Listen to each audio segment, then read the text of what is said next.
I met Adrian for the first time at 2:17 in the morning, in the campus police station, and his hands were covered in blood. "Do you know this person?" The officer dropped a file on the table in front of me.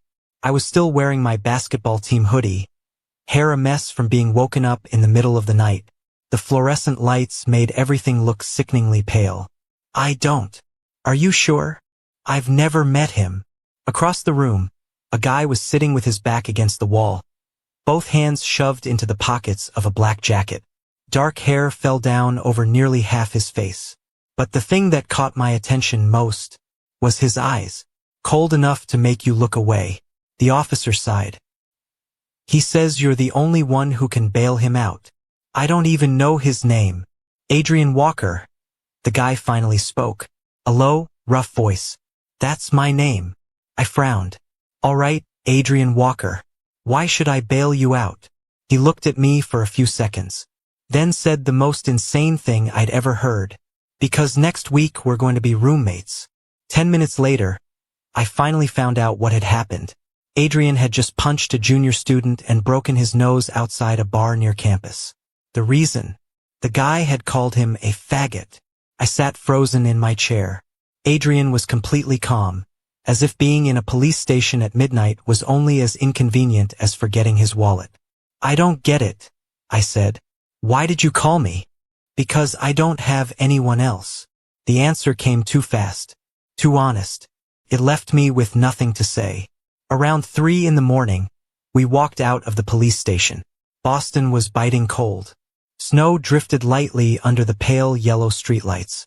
Adrian lit a cigarette right outside the gate. I looked at him.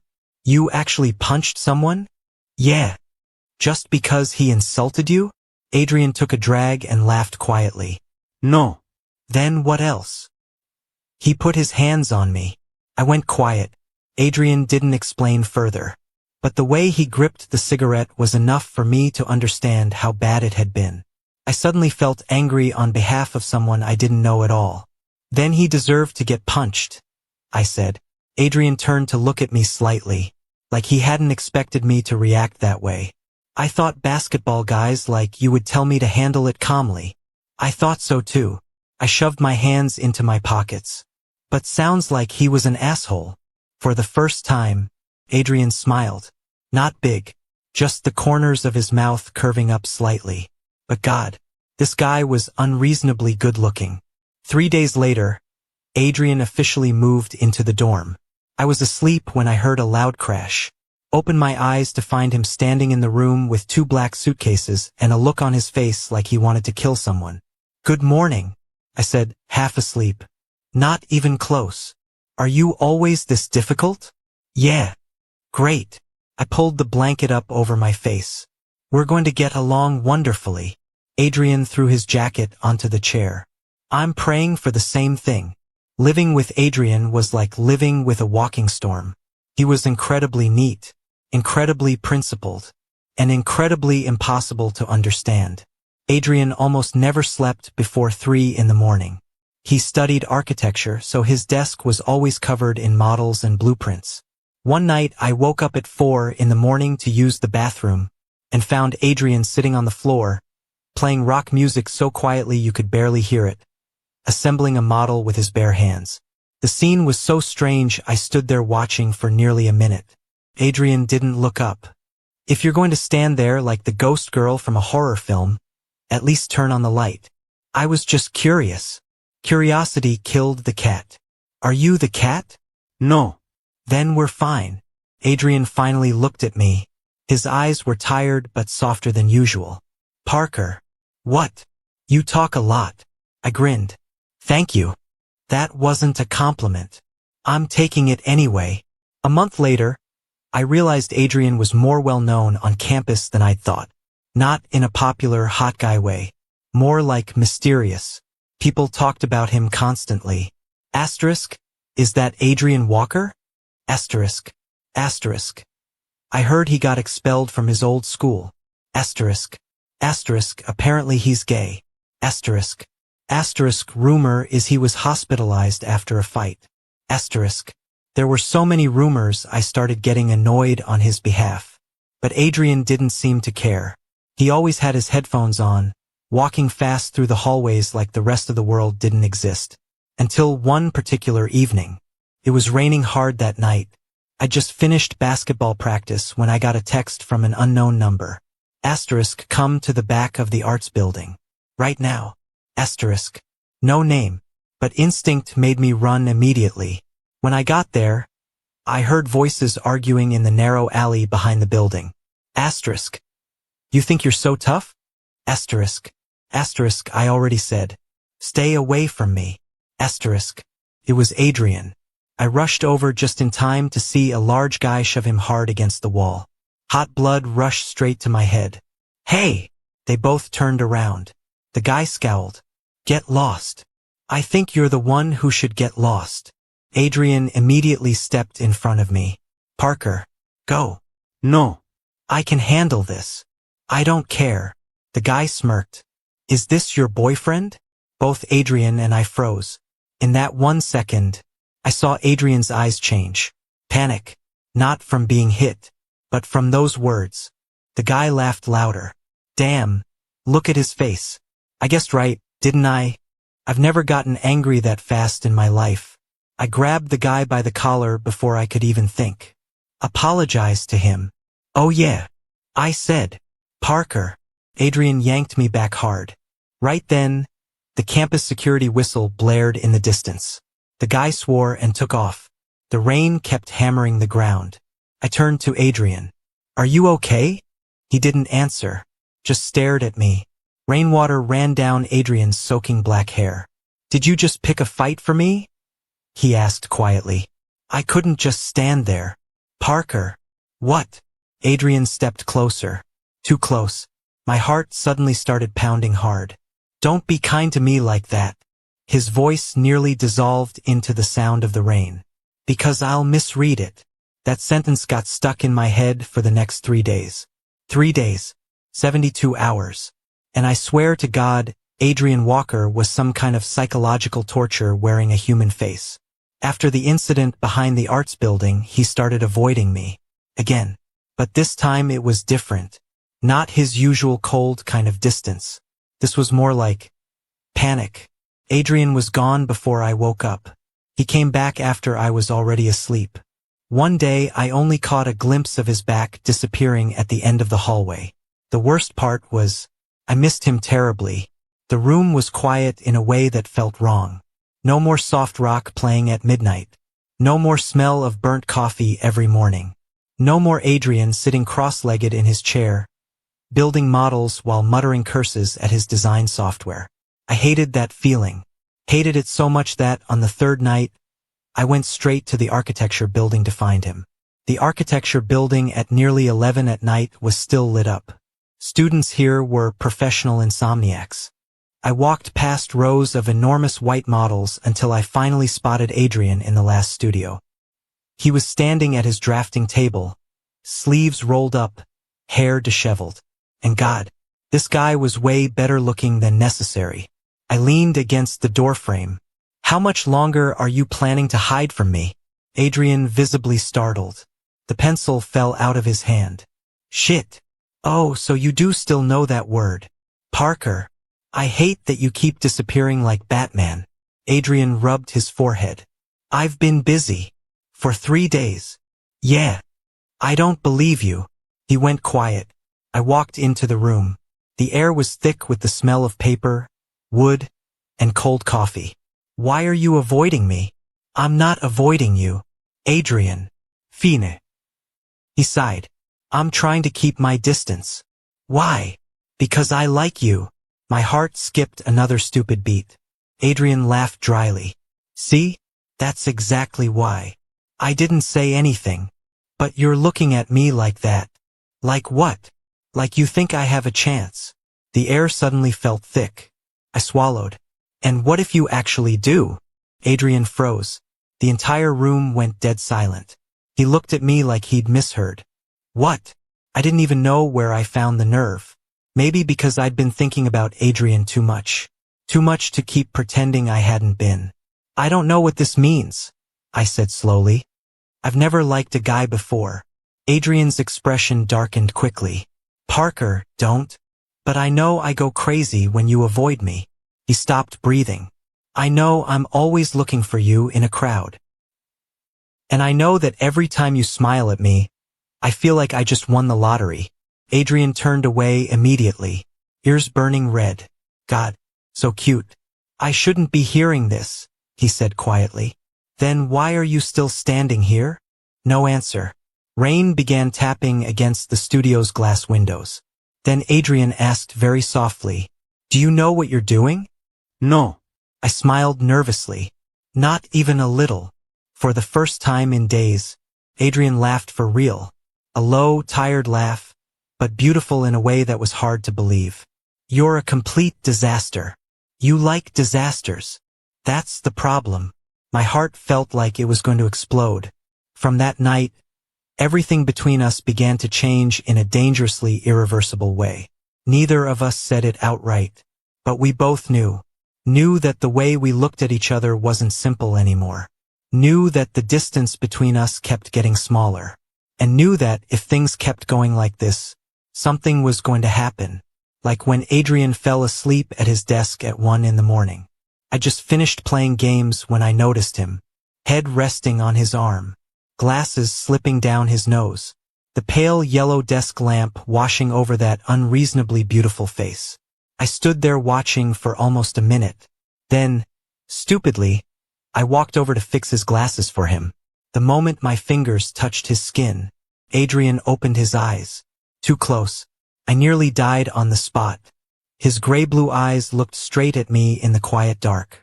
Hi, I said like an idiot. Neither of us moved. My heart was pounding so loud I was sure he could hear it. Adrian's gaze dropped to my lips for a brief second. Very brief, but enough to make me feel heat rush through my entire body. And then, his phone rang. The moment shattered. Adrian swore quietly and stood up to answer. I turned away immediately because I felt like I just barely stopped myself from doing something insane. But then I heard Adrian's voice change. Stiffening. Going cold. I told you. Don't call anymore. A few seconds of silence. I don't care what you think. I turned to look. Adrian's face had gone pale. His hand was gripping the phone so tight his knuckles were white. You were never my father. Then he hung up. Threw the phone onto the bed. I hadn't said a word before Adrian walked straight into the bathroom. The door slammed shut. A loud bang came from inside, like someone had just punched the wall.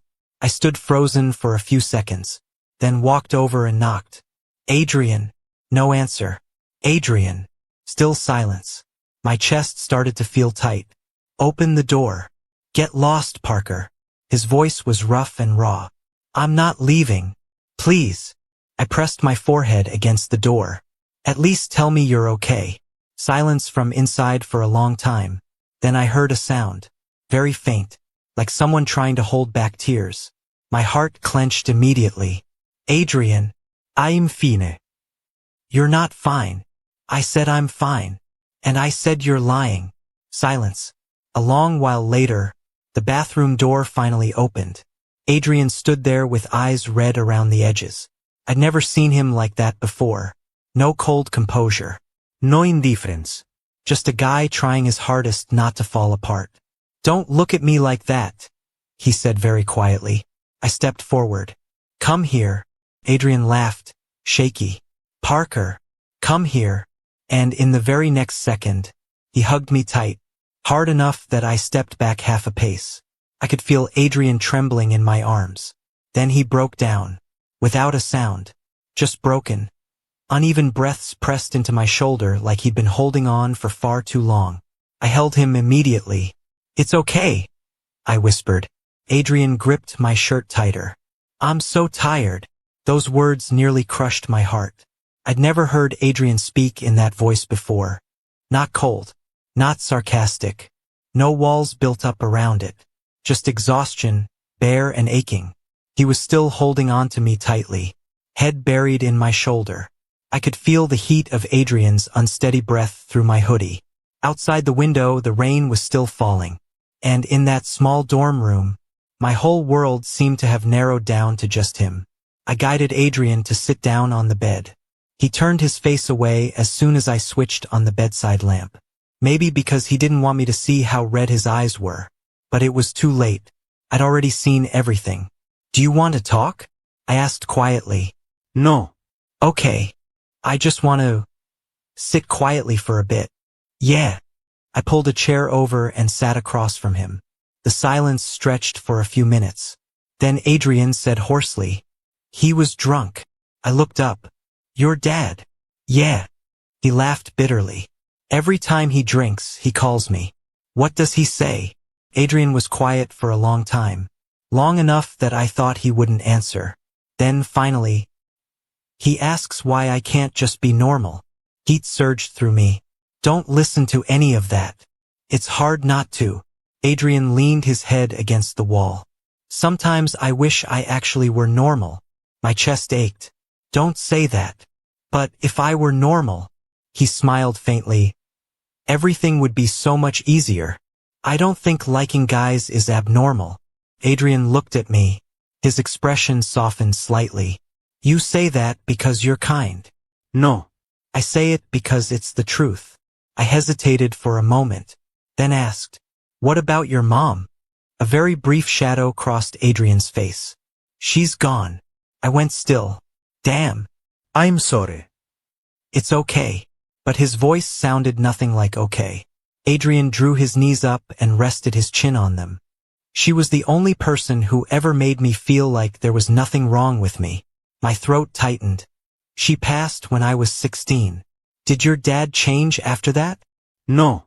Adrian smiled sadly. "He was always like this. She just isn't here anymore to stand between us." I didn't know what to say, so in the end I just moved closer. Our shoulders touched, barely. Adrian didn't pull away. "I think your mom would be proud of you," I said. He turned to look at me immediately. "Don't do that." "Do what?" "Say things that make me want to believe them." I looked straight into Adrian's eyes. "Maybe because you should believe them." The air went dangerously quiet. I realized the distance between us had gotten close enough that I could hear each other breathing. Adrian's gaze dropped to my lips again. Damn. Again. And this time I looked at his too. My heart was pounding wildly. I don't know who leaned in first. Maybe both of us. Very slowly. Very close. Until **T. The door flew open. I jolted backward. Adrian practically leapt off the bed. My teammate Ethan stood in the doorway holding a pizza box. Then he froze, eyes darting between me and Adrian, and the suspiciously small distance between us. "Oh!" I wanted to die on the spot. Ethan blinked rapidly. "Am I interrupting something?" No. I said a bit too loudly. Adrian immediately turned his face away, ears blazing red. Ethan stared at us for 2 more seconds, then slowly pulled the door closed. "Okay, I'm going to pretend I didn't see anything." The door clicked shut. Silence. Then I heard Adrian start to laugh. For the first time all night. I turned to look. He was bent over laughing, shoulders shaking slightly. "God, so beautiful." "I hate your friend," Adrian said. "I hate him too." "No, you don't." "No, I really don't." I laughed along with him. And for the first time in hours, the air in the room felt a little lighter. But everything truly spun out of control the following weekend. The school was holding a big friendly basketball match against another university. The gym was packed. The cheering was so loud it nearly shook the bleachers. I was warming up when Ethan nudged my shoulder. "Your boyfriend's here." I nearly choked on my water. "Shut up." "Oh, so it's true?" "There's nothing going on." "Parker, I will hit you." Ethan burst out laughing. Then I looked in the direction he was pointing, and went completely still. Adrian was standing in the upper rows of seats. Black hoodie, hands in his pockets. Same cold expression. But he had come. Adrian hated crowds, hated sports, hated noise, and yet he had still come to watch me play. My heart was pounding so hard I could barely concentrate. We won. The moment the final buzzer sounded, the whole team rushed together to celebrate. But the first thing I did was look up into the stands to find Adrian. He was still there, Our eyes met across the noise of the crowd, and Adrian smiled at me, just slightly, but enough to make me want to lose my mind. After the game, I ran outside to find him. The air was bitterly cold. Breath came out white in the chill.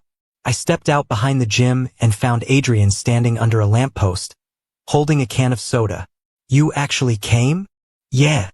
I thought you hated basketball. Ido. Then why come? Adrian looked at me for a moment. Then very quietly, for you. I swear my heart just exploded. I stepped closer. You can't say things like that. Why not? Because I don't know what to do with it. Adrian laughed softly. That's your problem. The distance between us closed a little more. I glanced down at his lips without thinking. This time Adrian noticed. He stopped breathing. So did I.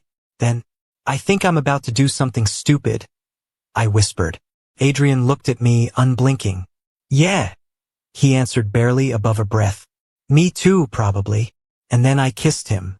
The first time in my life I had ever kissed a guy. Also the first time I understood why people could get addicted to a kiss. Adrian's lips were cold from the weather, but the way he trembled when I touched him made heat flood through my entire body.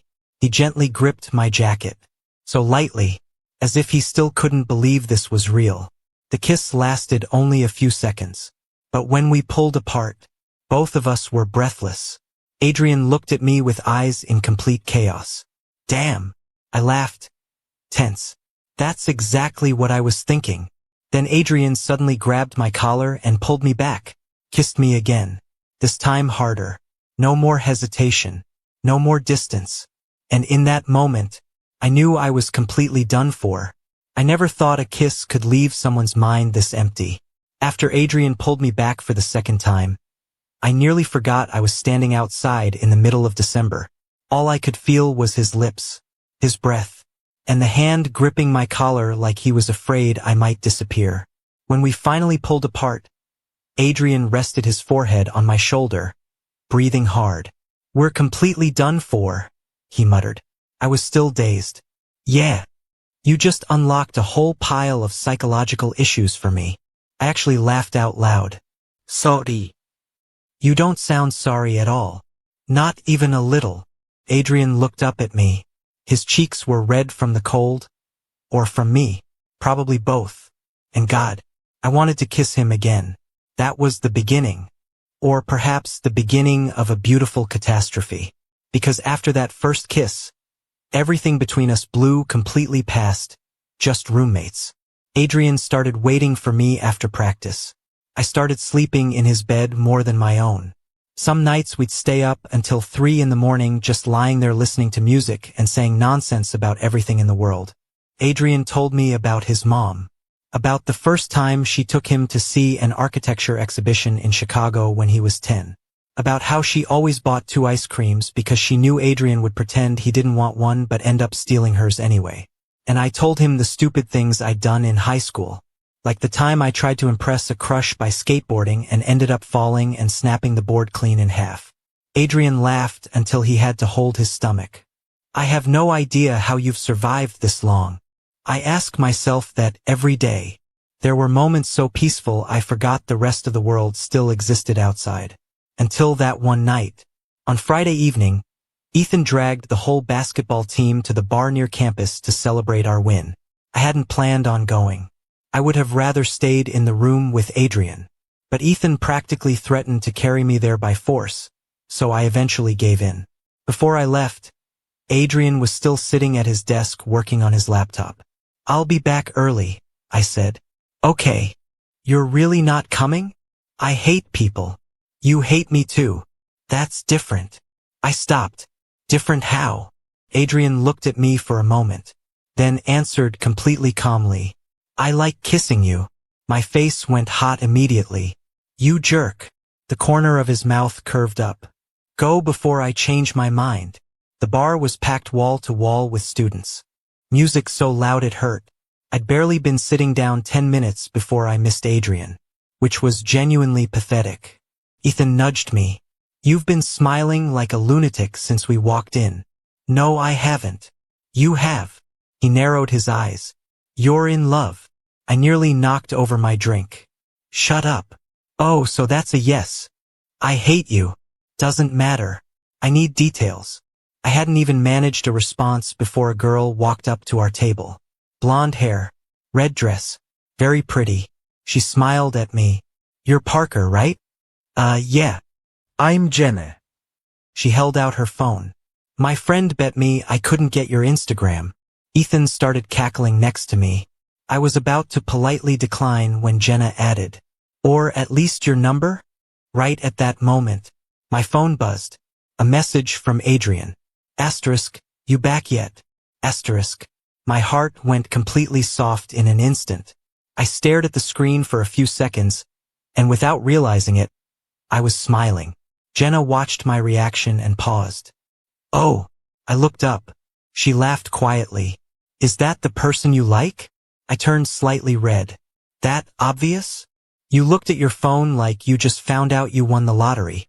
Ethan next to me practically screamed. I knew it. I kicked him hard under the table. I got back to the dorm close to midnight. The hallway was quiet. Dim yellow lights. I opened the door to find Adrian lying on his bed. One side of his headphones on, eyes closed. I smiled. Asleep already? No. Then why are you lying there like a corpse? I'm thinking. Imagining ways to kill me? Haven't decided yet. I laughed and changed my shirt. Just then, Adrian opened his eyes and looked at me. Who was that girl at the bar? I froze. Huh. Ethan posted a story. Damn. I'd forgotten Ethan was the kind of person who lived his life on Instagram. Adrian sat up. Expression perfectly calm. Too calm. I was just curious. She just asked for my Instagram. Oh, and I didn't give it to her. Adrian's expression flickered, just barely. Really? Yeah. Why not? I walked over closer to his bed. You're seriously asking me that? Adrian was quiet for a moment. Then very quietly, I'm not used to this. Used to what? Having someone choose me. My heart tightened in an instant. I sat down on the edge of the bed. Adrian. He looked away. I know it sounds ridiculous. It doesn't. I gently touched his chin, making him look at me. I choose you. His breath caught. From beginning to end. The air between us softened completely. Adrian looked at me for a long time, then asked quietly, Do you know how dangerous you are? Me? Yeah. How so? Because you say things like that like it's nothing. I smiled softly. Maybe because to me it really is simple. Parker, I like you. This time I said it straight. No detours. No dying. I like you a lot. Adrian looked at me like the entire world had just stopped, then suddenly pulled me down onto the bed. Hold on, what the? I didn't have time to react before he had his arms around me. Adrian buried his face in my neck. I hate that you make my heart hurt like this. I laughed. That's called being in love, Dr. Adrian. Shut up. No. Parker. What? He looked up, eyes soft enough to nearly melt me. Stay here tonight. My heart skipped a beat. Okay. That night, for the first time, we slept in the same bed. We didn't do anything, just held each other. But for me, that was already enough to change the whole world.